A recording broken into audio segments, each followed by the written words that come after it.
Welcome back. In this video, we're going to look at solving more quadratic equations. And the quadratic equations we examine here will specifically be not factorable, meaning we must use the quadratic formula to solve. So the definition of the quadratic formula, and we talked about this in a previous video, but if we are given some quadratic equation written in standard form, so ax squared plus bx plus c being equal to 0, so descending order equal to 0, then we can identify a, b, and c, my quadratic, linear, and constant coefficients respectively. The solutions can always be found using the quadratic formula stated here. And this is something you want committed to memory. You guys are going to be using this for mathematical classes to come. So the quadratic formula states that x is equal to negative b plus or minus square root of b squared minus 4ac all over 2a. So since we know the quadratic formula, let's look at a couple of different examples. The first quadratic equation we're given to solve is 3x squared plus 6 equals 10x. So thinking about the instructions, it just says solve. And solve what? Well, we need to be able to know and identify what type of equation that we're looking at here. And we see x squared. That lets us know that this is quadratic. So I'm going to go ahead and put it into standard form. 3x squared, that would be minus 10x, plus 6 equals 0. At this point, I would say, well, is this factorable? And so we have 3 times 6 is 18. And are there any factors of 18 that sum to give us 10, or negative 10 to be specific? And the answer is no. It's not factorable, so the first thing I'm going to do is identify my A. A is positive 3, B is negative 10, and C is 6. And if I know my A, B, and C values, I can use the quadratic formula to find my solutions. So here I will have x equals negative, and for B I am plugging in negative 10, so negative 10 plus or minus the square root of negative 10 squared minus 4 times my A value, which is 3, times my C value, which is 6. And then all of this is divided by 2 times A, which is again 3. Take a second, pause the video if you're unsure. Make sure that you understand how I identified A, B, and C and plugged it into the formula. Because once we have it in the formula, it's just a matter of simplifying. So I'm going to go ahead and start simplifying here. Negative 10 is positive 10. Plus or minus, we have our square root. Solve this square root in two parts. Negative 10 squared is positive 100, and then we have 4 times 3 times 6. So minus 72 over 6. 2 times 3 in the denominator gives us 6. 10 plus or minus the square root of 100 minus 72 is 28. So 10 plus or minus the square root of 28 divided by 6. Now, once we have simplified that radical, we want to make sure we reduce it completely if we can. So I'll do a little scratch work over here on the side. Square root of 28. Is there a perfect square number that goes into 28? And the answer is yes. 28 is a product of 4 times 7, and we know the square root of 4 is 2. So root 28 simplifies to 2 root 7. So I have 10 plus or minus 2 square root of 7 over 6.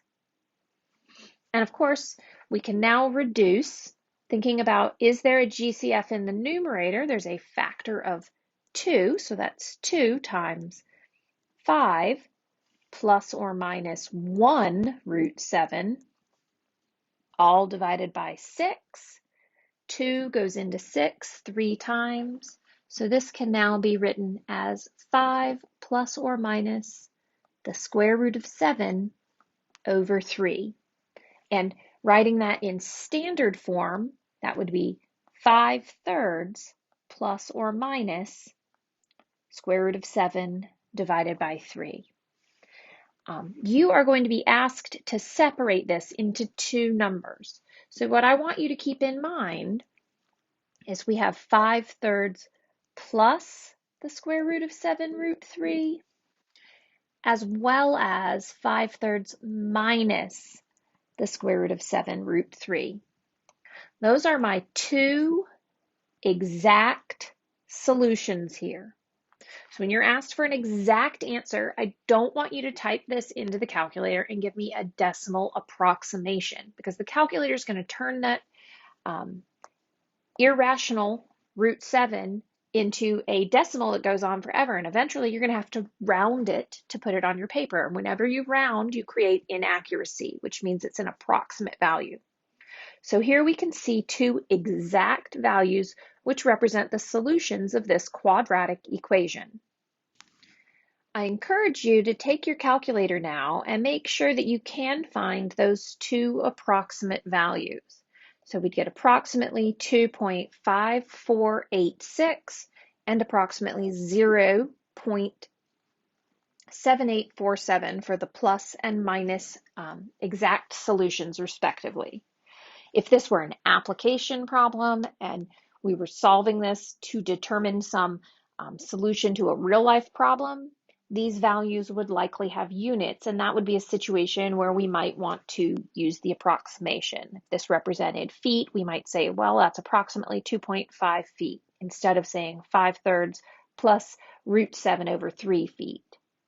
But for all problems that you're going to be seeing in the computer, almost always we're going to want that exact solution, right? So putting them into standard form and separating at least the plus and minus. As a note, I think it's fine to write 5 plus root 7 over 3, comma, 5 minus root 7 over 3. I think these two solutions are completely acceptable as well. I do know that you're expected to separate the plus and minus. Further thinking about this problem and finding a check or a way to check our solutions. So jumping back up here, cleaning the screen up, we had our quadratic equation equal to 0, and we've gotten these two exact answers. And certainly we can take these answers and plug them back into the equation. I should see if I plug each of these in for each of the x's in their own turn. Both of those left sides of the equation would simplify down to 0. Another way you could think about checking would be to use your graphing calculator. If you go to the y equals and you type this equation into your y equals, you go to your y1 and you type 3x squared minus 10x plus 6 in the graphing calculator. Essentially, what I have done here is I've let my y value be equal to 0. And when the y value is equal to 0, the solutions are going to be those x-intercepts. So the points on this graph where y is equal to 0 would be the x-intercepts. And we could graph this on our graphing calculator. And what we'll notice looking at the graphing calculator is we get a parabola opening up. And it crosses the x-axis at two locations.